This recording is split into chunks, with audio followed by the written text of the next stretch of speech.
Okay guys, so I'm changing a control board today for a Thermolec duct heater. Okay, see these terminals here, A and A? Well, this is for the air sensor. This is not your typical air sensor. It's not an air proving switch to prove airflow.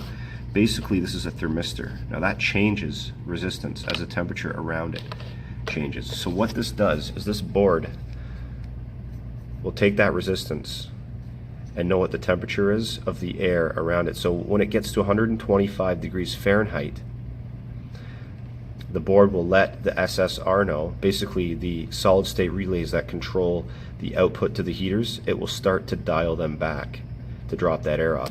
So basically, this is acting like a high limit switch. Okay, I'm gonna pull the other one out and we're gonna take a resistance reading at room temperature of the two of them and see where the difference lies. Now the reason I'm changing this is because we couldn't get the heat to come on couple of weeks ago. Alright, I pulled one wire off the board for the air sensor and the heat came on right away. That's because the resistance of the existing one is not correct at room temperature. We'll take a reading of that in a minute.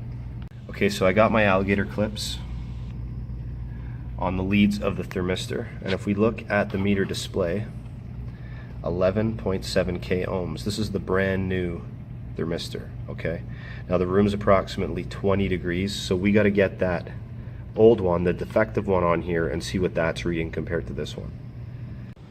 Okay, so there's the failed or defective thermistor tied into the alligator clips, which are tied into the meter, and we're reading 0.65k ohms. That is quite a reduction in resistance from the brand new one.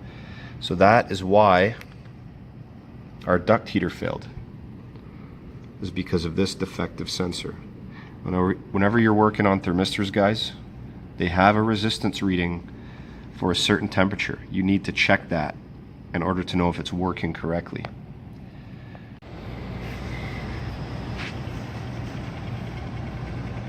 So guys, there's the duct heater there.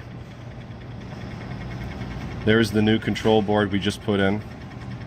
Above it, on the left-hand side, is the SSR solid state relays contactor for the heating elements, which are down the right-hand side of the cabinet. Now that contactor stays pulled in all the time. The SSR relays are responsible for the output to the heating elements.